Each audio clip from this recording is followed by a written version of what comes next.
Here I go again on my own. Going down the only road I've ever known. That's a song that I sang before I started recording this. And then I was going to try and play it cool and be like, whatever. But that's what it was. And it was a caricaturized version of it, too. You know, it's clear that you're someone who's gonna think for a long time that you're just completely alone and nobody understands you. And as long as you keep believing that, as long as that's the song that you're singing to yourself, going down the only road you've ever known, you're gonna keep going down the road you've ever known. Only road you've ever known. Learn a new road. It leads to different things. And it can be scary, like whenever you're figuring it out and you're going down roads and then they're dead ends and all that, but usually there are signs. Okay? Street signs. You can choose a destination now. You can Google it. How do I get to there? Now, there might be some things that are a little bit more specific to you. They're not going to say, go into your pants pocket in your dirty clothes and get your keys out of your pants and then go put it in your ignition if you have an ignition. Um, that's, some people have push to start button. So, you have to put your push to start and drive to the place. Don't forget about gas. Like, they're not going to tell you all that. There are certain things that you will deduce based off of your specific circumstances. And you will be able to see what is on the path you're supposed to be on. Are you going to turn down this street or that street? If you know where you're going, then for the most part, you can figure out which direction to go. Now, you might be taking the wrong streets because it's not as easy as having a GPS where it's like turn left here. But you know that there's like a beam of light over there. Like there's something over there in that direction. So you're just like kind of going in that general direction on the map. And I don't know if you're somebody who plays games, but if you do, sometimes there's like a map, the way that the map shows, like you can pull up the map, of course, on the screen and you can see it. But then it'll have like this bar and this indicator up top. So, confirmation bird. Confirmation bird, pardon me. But don't pardon me because confirmation bird. Um, but it'll show you a general direction of where that objective is. So you can go head to that objective. So in general, you're going southeast. I don't know what that means to you. You're going southeast, probably. Um, Maybe that's the only road you've ever known. It's time for you to go northwest. Maybe you're already northwest. You need to go northwest and there.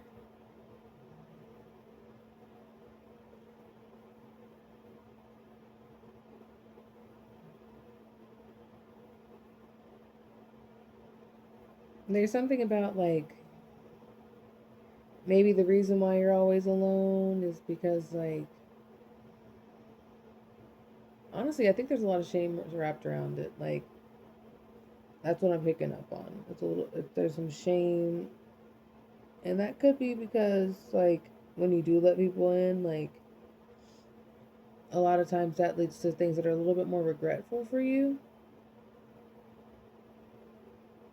But if you're singing this song, Here I Go Again on My Own, go down the only road I've ever known, then it doesn't matter who you pick because you're always going to pick somebody or something or whatever thing to let you down in the way that you need to be let down so then you can see that cycle again. And that's no judgment. Like that's part of being a human, you know. We're trying to figure out like how to get it right. We're looking at the jump rope and we're like, okay, have you, I mean, I think about this double dutch thing all the time, but like, have you ever double dutched? Like, that's scary. Have you ever had to like merge onto a highway and zipper in? Because like, I notice a lot of people having trouble with that, and they're not comfortable with it, and it can lead to really awkward situations. That's okay. It's okay. You're figuring it out. You're learning.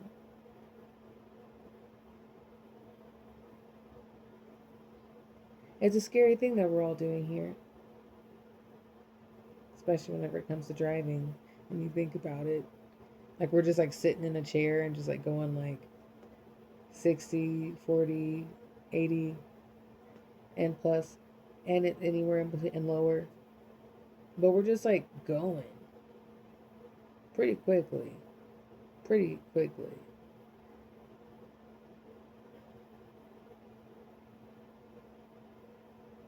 Like we're at the point now that there are roads that are paved because a lot of people have gone down these roads. And there are lots of times where we are all together on the highway, but somehow we all feel alone. And we all kind of treat ourselves like we're alone. And sometimes, like, that's whenever you start picking your nose or having real bad road rage because you think that it's not going to have any repercussions or driving in a way that's honestly, if you get out of your car and you park next to the person that you were driving like that around, you would be embarrassed, you know? As opposed to working together to allow for a flow of traffic. But we've got walls around us in our little vehicles. What's your vehicle made out of? Is it made out of shame? It's probably made out of fear. Usually, fear is like the base, most of the stuff. That's metal. That's the bones of the vehicle. Whenever you're letting fear drive, you can drive a different car. You can walk. You could take a bike. You could take a bus. You could enjoy some scenery on television with the window open to have a breeze. You can't open a window, then maybe a fan. Look, whatever it is, you already know what you have control over.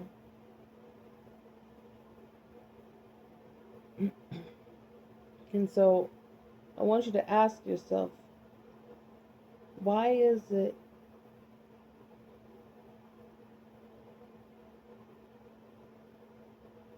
that you're afraid to jump in?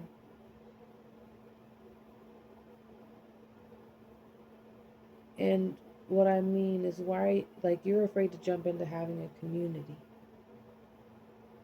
And I think that's a big reason why, like, there's a big delay on certain people bumping, jumping, and doing the thing that they're supposed to do. It may be scary for you. And maybe starting out talking about your shame is the direction that you need to go. If you don't know how to do a public speaking or whatever, because like honestly, I don't know how to do that. I don't know. But I know how to talk. I know how to jibber jabber, and so I do that.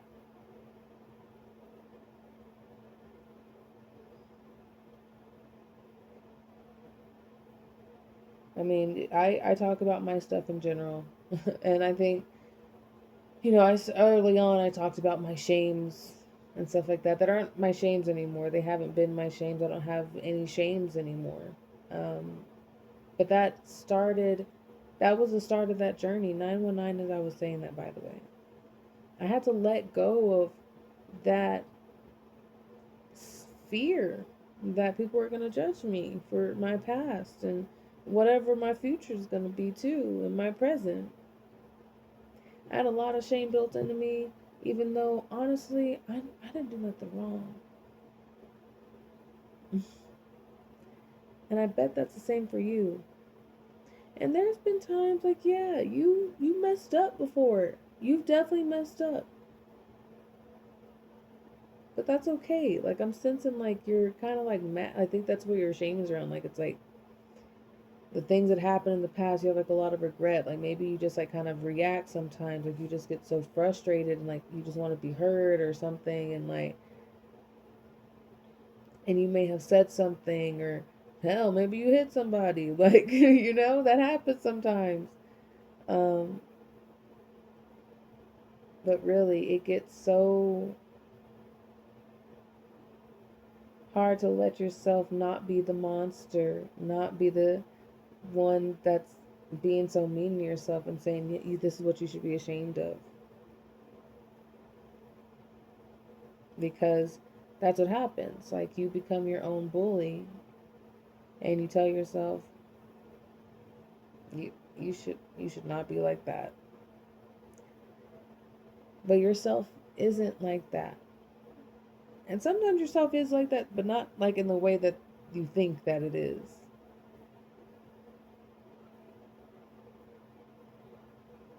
Like, I'm not saying you can't go down the only road you ever know. 1111 as I say this. You can. There's just also turns off that road that you haven't explored yet. Maybe you've just been driving down that road and you haven't stopped to see who lives on that road. You just drive on that road this whole time from point A to point B, and turns out there's a point A, B, C, D, E, F, G, all the way down, and then into the numbers between your A and B. Did you know that? There's letters in between A and B, all the way to Z. Okay, we're getting into imaginary letters now. Decimal letters.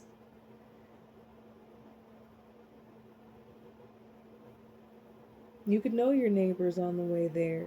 And even if you live in a busy area, like, I know it's hard. It's a lot easier said than done to be like, "Hey neighbor, how are you?"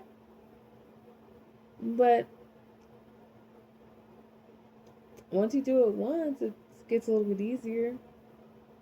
Now, granted, I think I am a little bit privileged. A little bit. But I'm pretty privileged. And, oh, that sounds like I'm pretty privileged. Hey guys. Hi. But I'm privileged. So whenever it comes to being like, "Hey neighbor," like, I think people usually think, okay, good intentions from this person. That's because that's how my face is set up. It's round. I got little teeth and lots of gums. I don't even look like I could bite very well, but I can. I got a good, you know?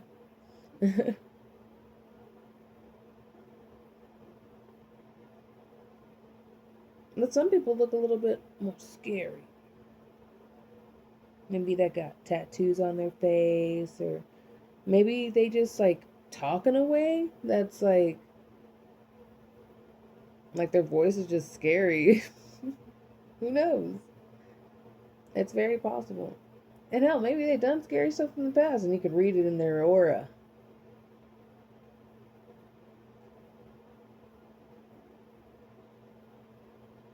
So whenever you go, "Hey neighbor," it might be a little different.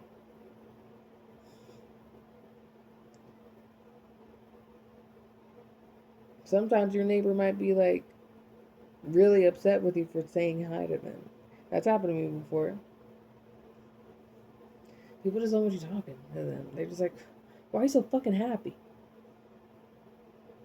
What you got to be happy about?"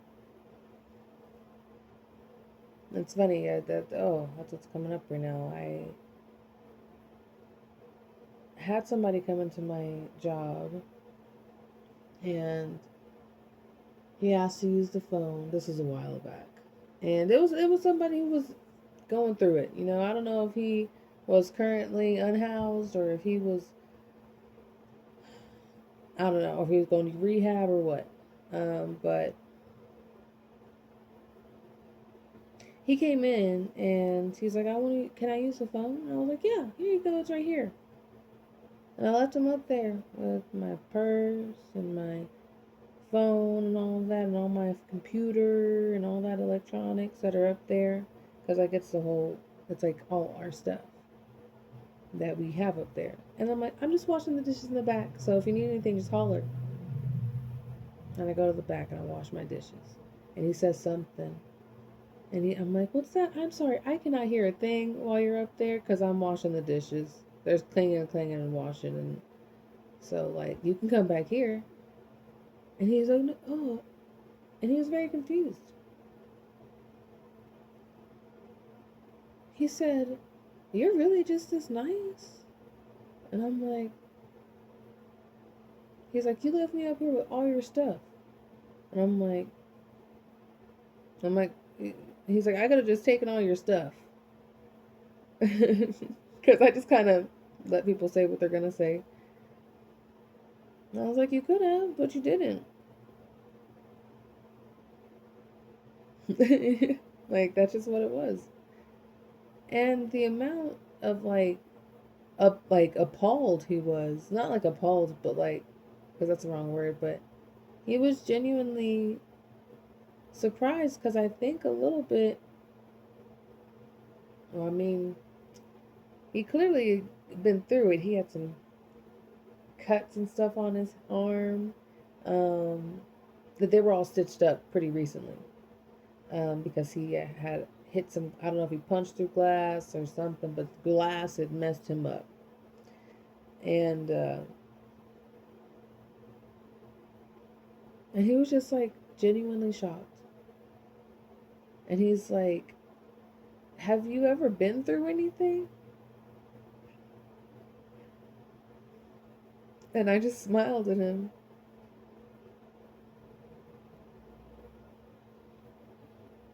I was like, what's it got to do with anything?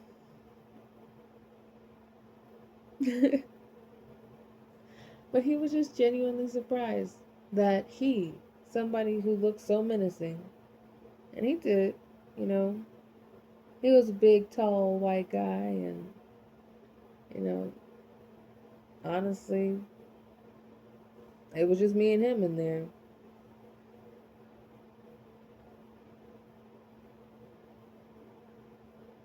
But when you really believe in someone, I do believe that has the capability of transforming them. When you trust people to be able to do the things, then they're able to do it. If you got someone in your life right now that you're like, oh no, what are they going to do without me? If I do this and that, then they won't be able to this or that. Yes, they will. And if they can't, why haven't you taught them? And if you don't want to teach them, then don't teach them. But stop doing it for them. Stop doing it for them. And they will learn on their own. Either take the time that you're using right now in your life anyway to help them with this thing because you haven't taught them, to teach them it, and then you're investing in your future so you never have to do it again, or remain in this codependent thing because that's what you're doing. You feel the need to be needed in those situations. And sometimes we feel the need to villainize people who have done villainous things or who have done bad things or who have made mistakes or have been in headspaces that we can't even understand. We don't even know if certain people have like experienced some type of psychotic break because honestly the language isn't there in a lot of communities.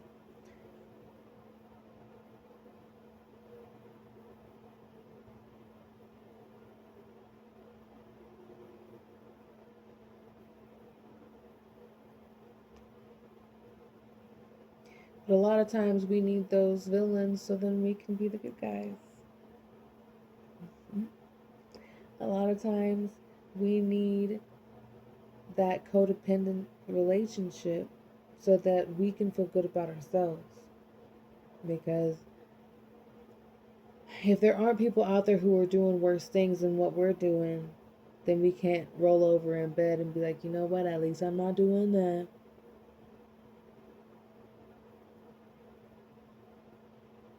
But if you are who I think you are, then I think you believe this whole thing that we are one. We are all together. And so if you're over there looking at somebody in a different body, you're just looking at yourself. You don't know what you would do in those people's circumstances based off of their biology, based off of their genetics, based off of their environment, based off of whatever they eat, their allergies. There's so many things that are intertwined in a human being that helps them make decisions. And then there are things that are said to those human beings. Those variables are included. And what people don't understand is the words that have been spoken around you have created this cage. And you really believe that you can't get out of it. Even whenever you're doing the stuff to get out of it, 2112 is I was saying that, by the way. Even though you feel like you can't get out of it, it's like because you see that you can't get out of it, you refuse to even let yourself try. You just sit and mope and let it be. And every once in a while, you have the audacity to be creative. And sometimes you're going and you're being creative and you're trying, and then things just don't work out the way that you want them to. Like you hit a wall. And then that can be taken as a sign of don't do this anymore. But it's not don't do this anymore. Don't keep looking around and discovering and creating. It's just letting you know where your boundary is. Until eventually you keep hitting the walls, and then one day you just don't hit a wall. That's like a funnel. It's like you're in a dark room, and then the light flashed on me. You're in a dark room, and then all of a sudden you find the door and there's light. You go to hit a wall and you're like, oh, here's another wall, but it's just a loose door. It had been flushed the whole time, blocking out the light.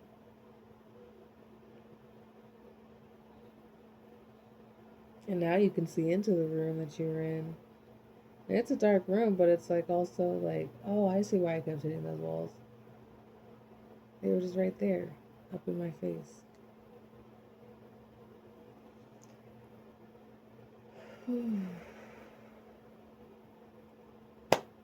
All right, lovies. That feels good. I'm gonna probably just take a nap or something. I don't know. I've done a lot of work today. But in the meantime, lovies, keep an eye out for the numbers and stay synchronized.